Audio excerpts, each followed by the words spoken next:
베드로전서 2장 25절 말씀, 너희가 전에는 양과 같이 길을 잃었더니 이제는 너희 영혼의 목자와 감독 되신 이에게 돌아왔느니라. 아멘.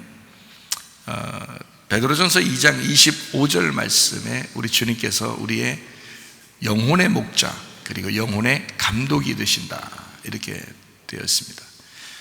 여기 영혼이라는 것은 우리 자신을 이야기하는 거고 우리 혼을 이야기하는 것입니다. 그러니까 우리 혼의, 우리 자신의 목자와 감독.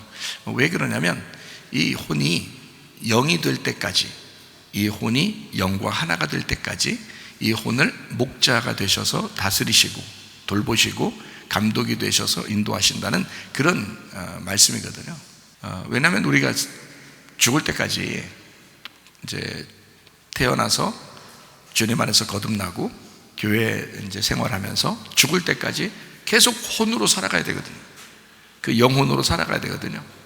그것을 이제 우리 하나님께서 아시니까 너희 죽을 때까지 내가 그 영혼을 책임지고 너희 영혼을 계속 인도하고 보호해 줘야 되기 때문에 영혼의 목자와 감독 되신 이가 되었다, 이런 말씀입니다. 그러니까 하나님께서는 우리를 인도하시려고 그래요. 그러니까 양이 혼자 막 뛰어다닐 필요가 없어요. 그냥 목자하고 같이 있으면 됩니다. 목자가 해주시는 대로, 그러니까 양은 목자 보고 또 그 감독 되시는 우리 주님한테 인도해 주세요 이렇게 하면 알아서 자기가 다 해주셔요. 모든 것이 지나고 보면 다 은혜이구나 라는 것을 깨닫게 됩니다. 베드로전서 2장 25절은 24절하고 같이 봐야 좀 더 이해가 됩니다. 친히 나무에 달려 그 몸으로 우리 죄를 담당하셨으니 이는 우리로 죄에 대하여 죽고 의에 대하여 살게 하려 하심이라. 그가 채찍에 맞음으로 너희는 나음을 얻었나니, 이렇게 말해놓고 이제 우리의 영혼의 목자가 되시고 감독이 되신다 이렇게 말씀했습니다. 그러니까 이제 주님께서 친히 자기가 나무에 달려 그 몸으로 우리 죄를 담당하셨다. 우리로 죄에 대하여는 죽고 의에 대하여 살게 하려 하십니다. 그러니까 죄를 짊어지고 주님이 죽으셨으니 너희는 의롭게 살아라, 이런 말이에요. 자, 주님이 자기가 죽을 테니까 너희들이 살아서 부활해서 살았으면 좋겠다, 이제 그런 말씀이거든요. 그가 채찍에 맞음으로 너희는 나음을 얻었다. 우리의 몸도 주님이 책임지시겠다, 이제 그런 말씀이 되겠습니다. 그래서 이 부분을 이렇게 보면서 우리는 결혼을 생각하지 않을 수가 없습니다. 성경은 창세기부터 요한계시록까지가 다 결혼에 대한 이야기라고 했죠. 남녀가 둘이 하나로 만나서 그리고 마지막 요한계시록의 어린 양의 혼인잔치에 이를 때까지 계속 결혼에 대한 이야기를 성경에서는 해주고 있습니다. 그것이 처음과 마지막, 시작과 끝이에요, 성경이. 그러니까 결혼에 대한 이야기는 뭐 주님 오실 때까지 계속 이야기해도 뭐 과언이 아니라고 볼 수가 있죠. 그만큼 결혼이 중요한 것입니다. 결혼이라고 하는 것은 신랑이 죽어 무덤에 들어가 신부로 부활하여 사는 것이다. 이것이 결혼이다. 자, 다시 얘기를 해볼게요. 그리스도라고 하는 신랑이 우리를 위해서 죽으셨어요. 그리고 무덤에 들어가셨습니다. 그가 부활하여 다시 나오실 때는 그냥 신랑 혼자 나오는 게 아니에요. 그가 부활하여 나올 때는 신부인 교회가 등장하는 것입니다. 그러니까 예수님이 죽으신 목적도 사실은 교회라고 하는 신부를 얻기 위해서예요. 그러니까 신랑이 죽어 무덤에 들어간 것은 그냥 자기가 손해보려고 한 것이 아니라 교회라고 하는 자기 신부가 부활하여 살게 하기 위해서예요. 그리스도는 그리스도가 따로 있는 게 아니고 그리스도가 곧 교회요, 교회가 곧 그리스도이십니다. 성경은 그렇게 우리에게 가르쳐주고 있죠. 그러니까 신랑이라고 하는 것은 신부를 위하여 자기의 몸을 희생하고 그리고 신부라는 교회를 얻는 것입니다. 그게 성경이니까 창세기 2장 24절 말씀, 이러므로 남자가 부모를 떠나 그의 아내와 합하여 둘이 한 몸을 이룰지로다. 자, 왜 이렇게 성경을 써놨을까요? 거기에 여자가 부모를 떠나 그의 남편과 합하여 둘이 한 몸을 이룰지니라 라고 할 수도 있었어요. 그런데 일부러 성경은 이렇게 써놨어요. 남자가 부모를 떠나 그의 아내와 합하여 둘이 한 몸을 이룰지로다. 이것은 사람에 대한 이야기가 아니었죠.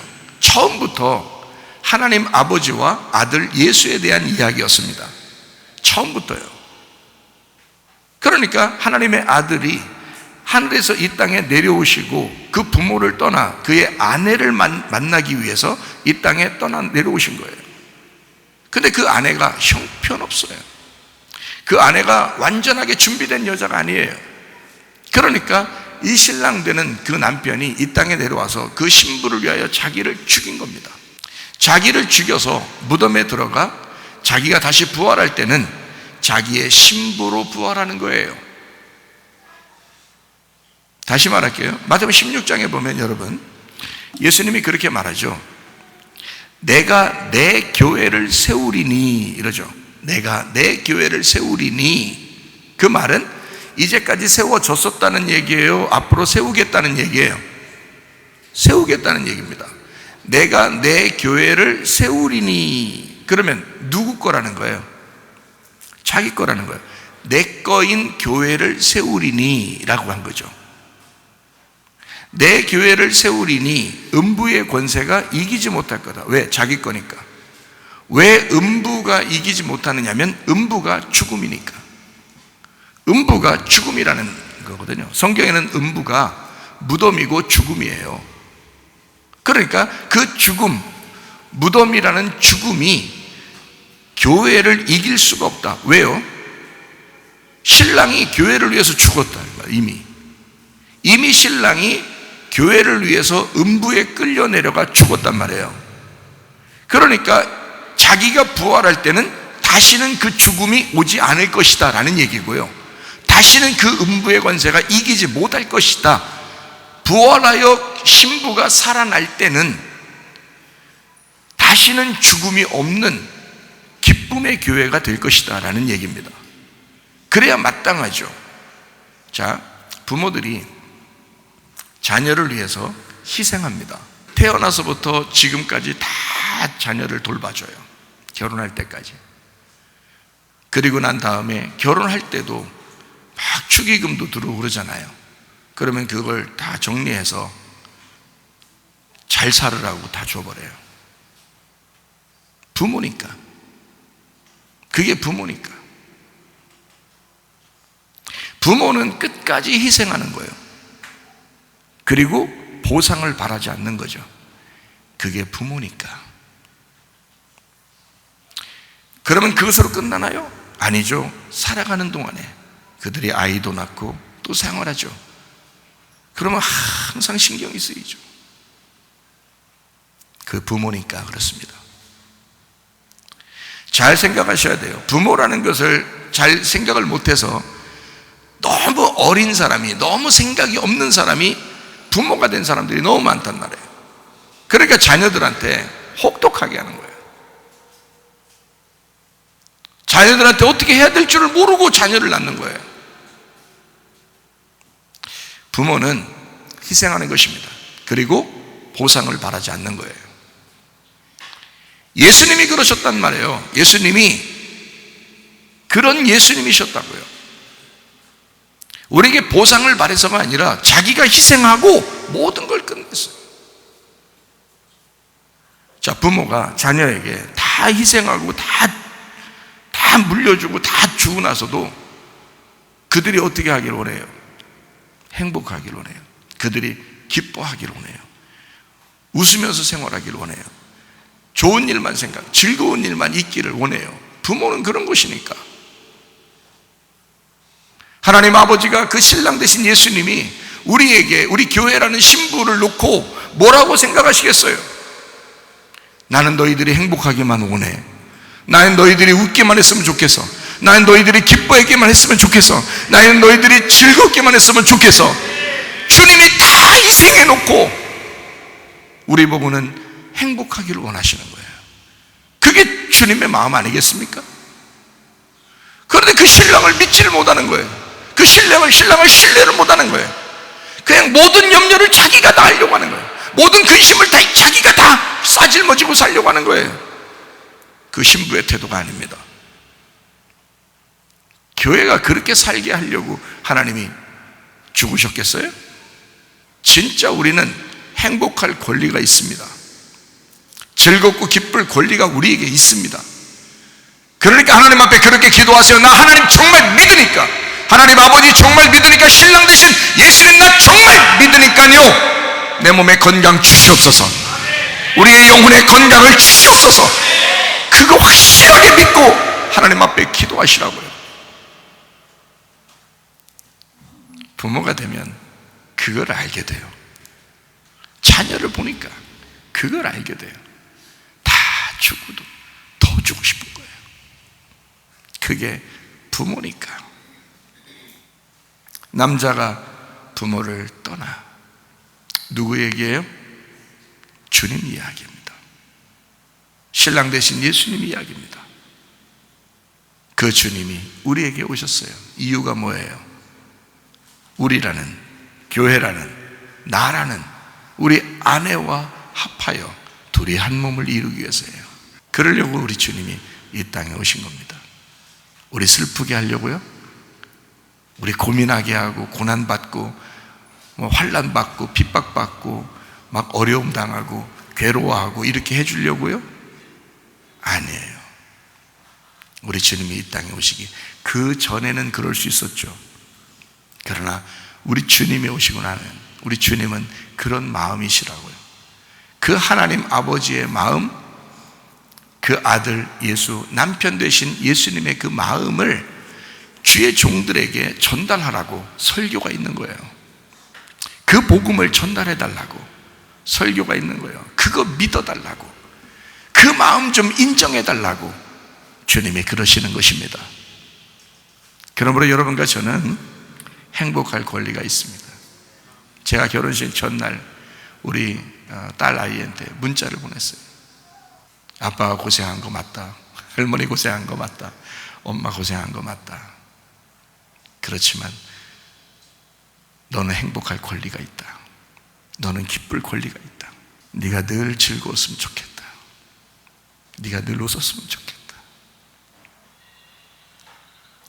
부모는 그렇게 희생하고 고생하고 그렇게 자녀를 위해서 살아가는 것이니까 네가 우리보다 훨씬 더 행복했으면 좋겠다. 그게 부모 마음이니까요. 제가 성경을 깨닫고 주님을 깨달으면서 이게 그냥 자동적으로 알게 되는 말씀들이에요. 그러니까 제 가슴으로 얘기하는 겁니다. 여러분에게도 성도들 저의 자녀들과 같고 주님의 양들이고, 그래서 똑같이 그 주님의 마음을 여러분에게 전달하고 싶은 거예요. 여러분, 우리 주님은 여러분이 행복하기를 원하십니다. 남자가 부모를 떠나 그 아내와 합하여 둘이 한 몸을 이룰지니라. 그냥 말로 하는 게 아니에요. 우리 주님은 실제로 그렇게 하셨다고요. 그래서 저는 결혼이라고 하는 정의를 이렇게 잡는 것입니다. 신랑이 죽어 무덤에 들어가 신부로 부활하여 사는 것이다. 이것이 결혼이다. 성경 전체의 핵심이다 라고 하는 것을 저는 깨달았기 때문에 이야기를 하는데, 사람들은 아마 그 얘기를 듣고 그게 뭔 말인지 모를 수도 있습니다. 이 말이 뭔 말인가 라고. 근데 우리 교회에서는 이런 것들을 설명해 주죠. 남자가 부모를 떠나 그의 아내와 합하여 둘이 한 몸을 이룰지니라. 이게 결혼이죠. 데살로니가전서 5장 16절부터 18절까지 말씀. 항상 기뻐하라, 쉬지 말고 기도하라, 범사에 감사하라. 이것이 그리스도 예수 안에서 너희를 향하신 하나님의 뜻이니라. 누구 안에서요? 그리스도 예수 안에서. 그리스도 예수 안에서, 그리스도 예수가 빠지면 너 이렇게 못해. 그리스도 예수가 빠지면 항상 기뻐, 쉬지 말고 기도, 범사에 감사 안 돼. 그게. 근데 그리스도 예수 안에 있으면 항상 기뻐, 쉬지 말고 기도, 범사에 감사 가능해. 신부가 신랑 안에 있으면, 그 신랑과 하나가 되면 모든 건 가능해. 그 주님 여러분의 신랑 되십니다. 예. 누구만의 신랑이 아니라 우리 모두의 신랑이 되십니다. 우리 교회의 신랑, 그리스도 예수 안에서 하나님의 뜻대로 살다가 주님 만나시기를 바랍니다.